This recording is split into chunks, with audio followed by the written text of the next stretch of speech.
Madagascar gets even crazier, for sure. Go. 155 days, 1,600 miles. And with this, honestly, out of the 155-day trek, I don't think there was a day where it was just a pleasant day's trek.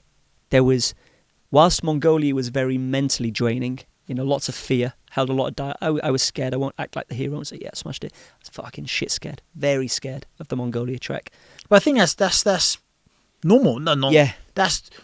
It would be weird not to be scared. Yeah, I think so. And what I like about you as well, Ash, is like, you openly admit, I was scared, but I did it anyway. Yeah. That's what courage is. Yeah, it's true, yeah. And with Madagascar, that was more physical. It was, just to breeze over some challenges, I had to avoid the bandits of South Madagascar. I was held up at gunpoint by the military. I contracted the deadliest strain of malaria and reached a nearby city a few hours before potentially slipping into a coma. I was bitten by spiders, which then started to get infected. I had my blood sucked by leeches, and most nights at the 2-3 weeks up at jungles up north, I'd get in my tent, take off my shirt, and I'd have to pull 6-7 leeches and flick them out the tent. I had to cross crocodile-infested rivers, especially up north. I almost lost my... Okay, so there's so much. there's lots, isn't there? So that's why out of all of the days, there just wasn't a day where it's like, that was a decent hike. So let's just focus on one part of that, because there's so much. It's a lot. So there's a river, and you say you got to get across the river to get up there, to do the next mountain with the next thing.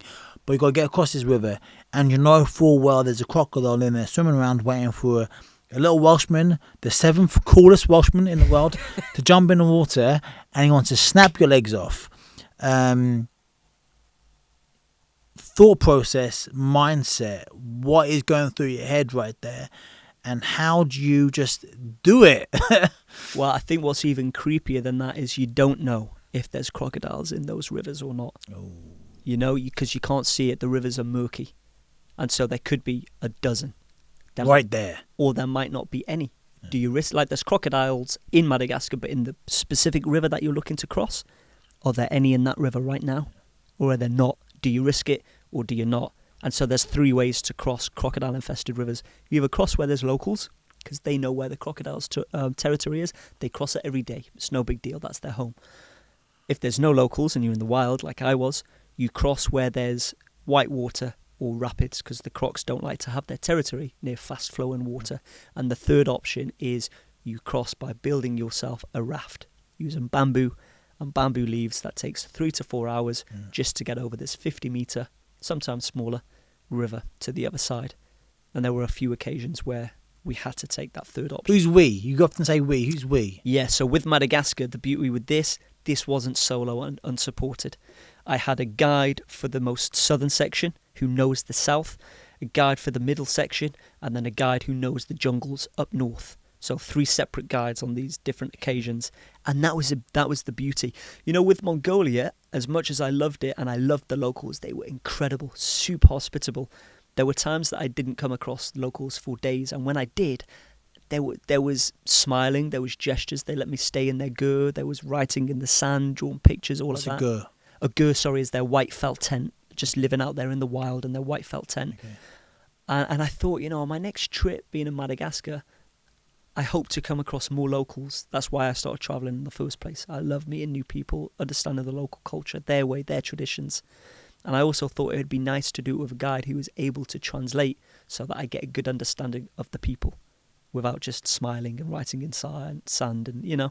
And so that was the beauty of Madagascar. I really got to know the locals, because I had the guides with me. And those guides turned into my Malagasy brothers. They went through thick and thin. I still keep in touch with them to this day.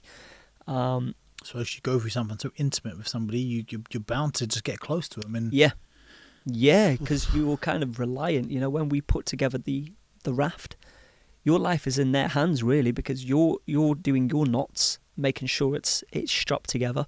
They're doing theirs. They don't need to check mine. I shouldn't need to check theirs. So you're all like that trust and loyalty goes into each other's hands, and you have to. I always say, and I think this is good for teamwork, and you'll probably know this as well. But when I was out there, especially up north, when I was in the jungle, this was potentially the most difficult, other than the malaria down south. But the jungle, it was machete in hand. We were hacking through the jungle. We would go over 16 hours of hacking, and we would cover 1 mile if we were lucky, 2 miles. We were hunting, we were gathering, but there were 4 of us. There was me and my guide, Max, and then there was also this photographer called Suzanne. She was hardcore. She was like a Lara Croft. She joined me for a few weeks, and she brought a porter named Leva, who was Malagasy. And so there was 4 of us, and what I noticed that was different from my solo trip in Mongolia to Madagascar is, on my solo trip, it was just me and my mindset, and I'm a positive guy. I can wake up, shit could be against me, I could be against all of the odds. I would still be smiling, thinking, fucking hell, I've got this. Whereas now, other people's lives are on my expedition. Their thoughts, their moods, their emotions, sometimes they're sensitive, sometimes they're hungry, sometimes they're thirsty. Sometimes they're bleeding, then they're crying. Sometimes they're, losing hope because we're stuck, sometimes lost in the jungle. And it was at that point I had to really take sort of leadership role.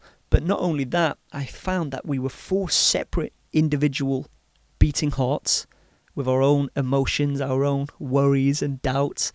And by the time our jungle experience came to an end, 3-4 weeks later, by the time we had said bye, what I noticed is we had all formed as one power beating heart through that. We became so in sync with one another that it was hard not to see them as my brother and sister out there, because we went through thick and thin. We saw each other at our most vulnerable points. We saw each other what it's like to be suffering with dehydration from starvation, from deep sleep deprivation. Suzanne, bless her, fell so many times, bamboo shards stabbing her, leeches on her face, she was dripping with blood. And, she got through that, and she got through probably a changed person. And it was that, wow, you know what, it was just a powerful message that I think we all have to, when you're working as a team, I think it's the lowest of lows that can build the strongest of bonds.